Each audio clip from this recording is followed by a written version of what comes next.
We begin a two-part series entitled While the City Sleeps. It is an attempt to give you a glimpse into the life of a TV photographer.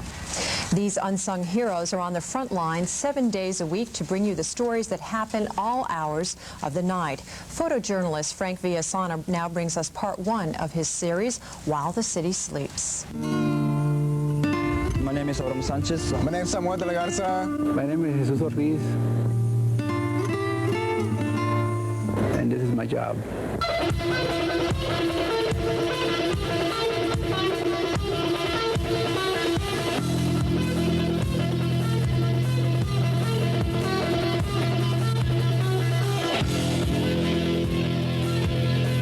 Yeah, I get ready around 10. See my scanner, check out the weather. If it's raining, you know, it's going to be accidents. If it's dry, well, you know, it's going to be kind of a quiet night unless you get a shooting or something out of the ordinary.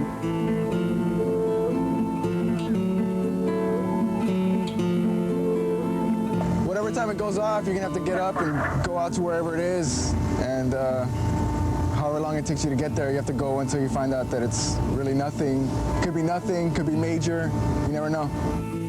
I respond to rollovers, shooting victims, structure fires, anything that I think that it would interest the people on what happened overnight. Well, like when you spend the whole night up and down the streets, you sometimes run into the action on your own.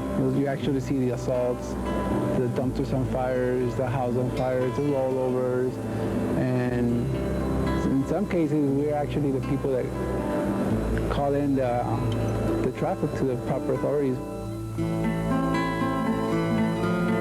And in some cases we even get there before they do. Not very often, but we go once or twice. We get lucky. Mission 5, special duty, 3005. 3005.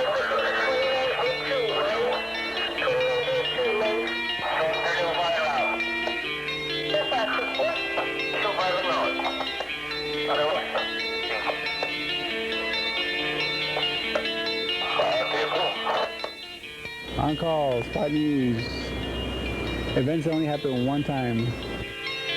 You're going to catch a lot of emotion. You're going to catch a lot of people saying, you know, don't film me, don't shoot me because, you know, this is hard enough for me as it is and I don't need to see this on TV. But a lot of times it's your job. You got to do it. I don't personally like going to a fatality and shooting it, but the people have to know what happens. You always got that one officer, that one rookie, or that one real veteran dude that thinks that, you know, I'm just out there to have fun, which is ain't true. Mission 5,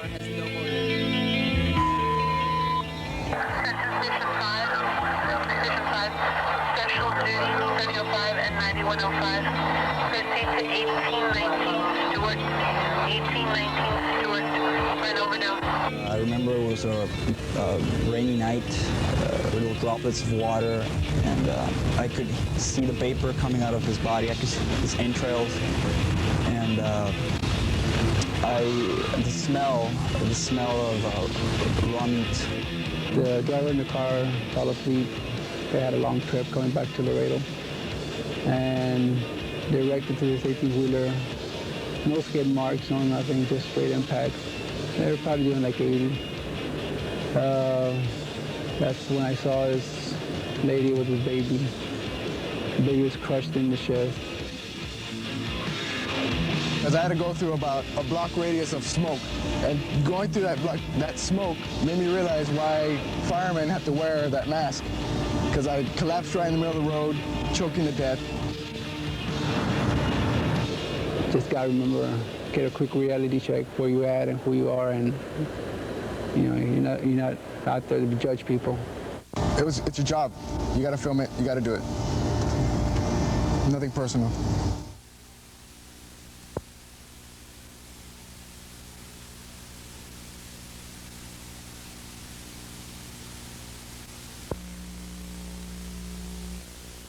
Seven, take one. Marker. A little bit of Hollywood came to Laredo today. Director John Sayles and Rio Dulce Pictures Incorporated were shooting scenes for an upcoming film on the Laredo Community College campus. The movie, entitled Lone Star, will feature Chris Christopherson, Chris Cooper, Joe Morton, and Elizabeth Pena. The story takes place in a border town. The film crew describes the movie as a story of two generations of sheriffs, and it deals with the relationship between the Anglo and Hispanic. The movie is contemporary. There are flashbacks to the 50s and 60s because an old murder is being reinvestigated. The camera crew is on the LCC campus using some of the old military base buildings as a backdrop. We met one of the actresses shooting scenes today, and she told us a little bit about her character. Athena Johnson is a girl from Houston, and she decides to go to the military. She wants to better herself. It's a good job, but some of her Houston past kind of catches up with her here on the base. It's kind of like her past not letting her get any further, so she kind of runs into some trouble.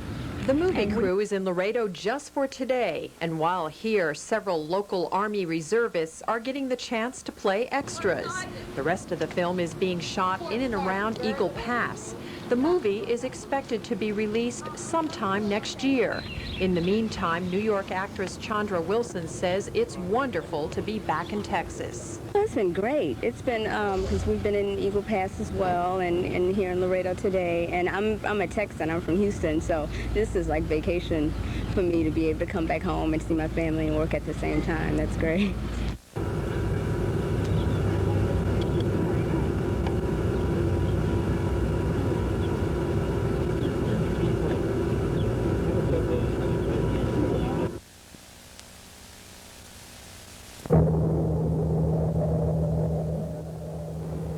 Flames come out of 3 manholes downtown in an explosive manner.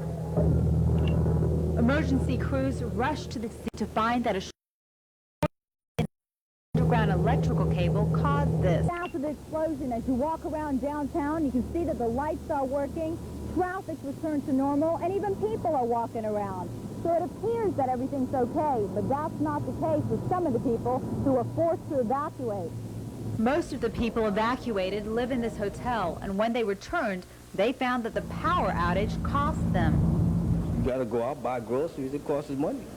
And nobody in this building rich. That's why we live in here. I have to rent another room to, well, spend the night. In fact, I rent a room for 2 nights. For others, they say the memory of the flames and firefighters going from door to door telling them to get out is still haunting. Frightening. Particularly with the kids. We didn't know what to do. We just told us to get out. That's what we did. 2 days later, those who live here are able to come home. And even though it was a frightening situation, people here say they are relieved that no one was hurt. Seema Mather, Laredo's Pro 8 News.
This is David Cortez.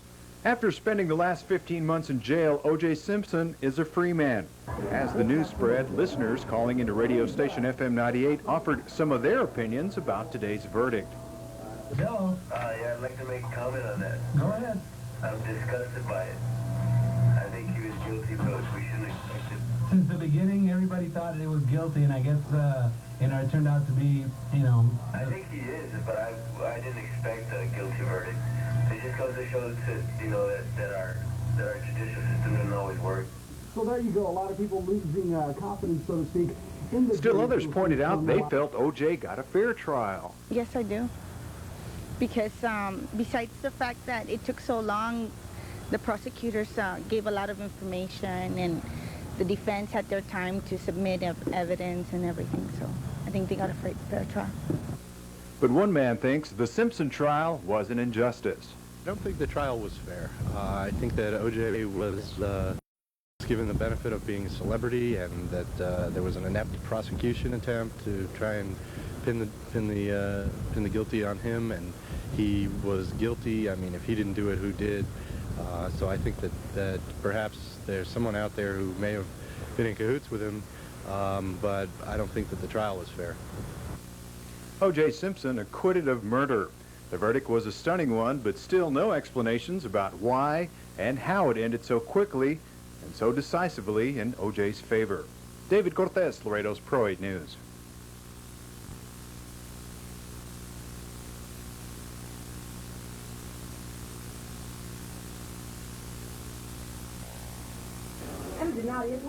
Even though we don't notice it, the radio keeps us company a lot of the time. And DJs are some of the people that work on Christmas. It's a lot of fun. I don't mind working Christmas Day, Christmas Eve. Listeners call in, they ask for their favorite songs, I play them for them. So it's just, you know, it's just like a regular day for me. I really enjoy it. Some restaurants are also open Christmas Day. One that's been in business for 8 years and is always open on the holidays, ready to serve the public, is Hunan's. Just want to have a fun watching ball game and keep the business running. And we have a party later in the night for the employers. And living on the border means that we have access to go into Nuevo Laredo and celebrate Christmas in Mexico. And the folks at Customs on International Bridge 1 work long shifts to keep us safe. Everybody a Merry Christmas and be understanding a little bit of what we do, because sometimes it's a difficult job. I've got officers that have been here for, you know, 3 or 4 consecutive days working 16-hour shifts, and it's a little difficult for us, but you know, we look at it in a very positive light, and we're happy to be here, and certainly we're happy to serve the public. Convenience stores and gas stations such as this one will also be open both Christmas Eve and Christmas Day for your last-minute necessities. And let's not forget the movies. Christmas Day is one of the busiest for them. They'll have about 65% of their employees working the holiday shift. It's going to be a great experience working on the Christmas Day, because it will be sharing with the Christmas spirit with all the community of Laredo.